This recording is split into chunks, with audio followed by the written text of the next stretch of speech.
ဒီနေ့မှာတော့ကျွန်တော်တို့ဆောင်ရွက်ခဲ့တဲ့ project ကြီးတွေမှာဘယ်လို brand မျိုးကိုအသုံးပြုပေးလဲဆိုတာကိုအနည်းငယ်ပြောပြပေးချင်ပါတယ်။အင်းမြစိတ်ငြိမ်တဲ့ပတ်ဝန်းကျင်တစ်ခုဖြစ်ဖို့ဆိုတာ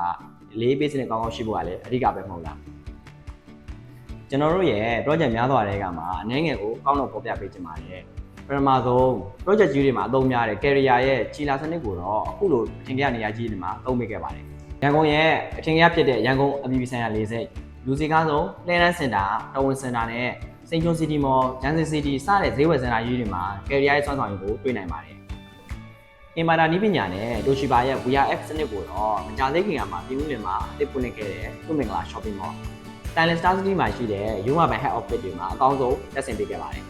။ရုံးခန်းတွေမှာအသုံးများတဲ့ဟောမှာမျိုးစားကိုတော့ SR Shipping Company မှာအသုံးပြုပေးခဲ့တာဖြစ်ပါတယ်။ဒီလိုနာမည်ကြီး brand တွေနဲ့ project ကြီးတွေမှာအောင်မြင်နဲ့လှုပ်ဆောင်နိုင်ခဲ့တာဟာကျွန်တော်တို့ကတော့တကယ်ကိုပုံစံပါပဲ။နောက်လည်းရည်သွေးစိတ်ကြရတဲ့ဝန်ဆောင်မှုတွေနဲ့အတူအကောင်းဆုံးဖန်တီးပေးသွားအောင်ပါမလို့အမြဲစောင့်ကြည့်ပေးပါအောင်ခင်ဗျာ။